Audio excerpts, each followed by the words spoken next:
A következőkben a tetők viharbiztonságáról szeretnék szólni egy pár szót.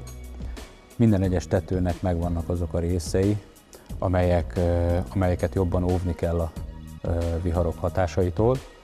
Ezek az ereszvonalak, az oromszegélyek, a vápák, a gerincek, élgerincek mentén lévő cserepek, amelyek a tetőt önmagában szegélyezik, ezek a vonalak.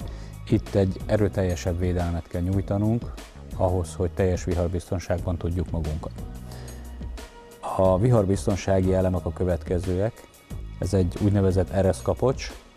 Ezt a tetőnél mindenhol a legalsó sorban tudjuk használni. Majd következik egy mezőben használatos viharkapocs. Ezt pedig ugye felfelé magában a síkmezőben tudjuk használni.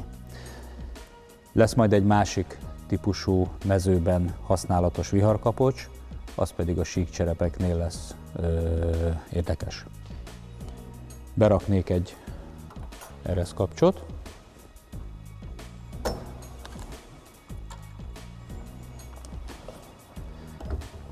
Az ereszkapcsot úgy helyezem el, hogy a kis kampós részét beleakasztom a cserépnek az aljába, ráhajtom a lécre, és egy kis csavarral berögzítem.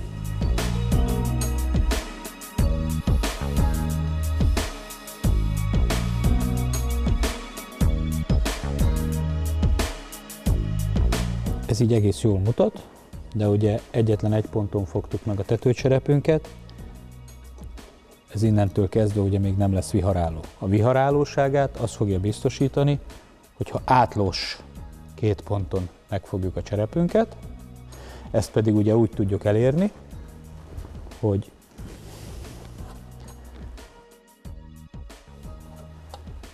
fölteszünk egy fölötte való cserepet, megfogjuk a viharkapcsunkat,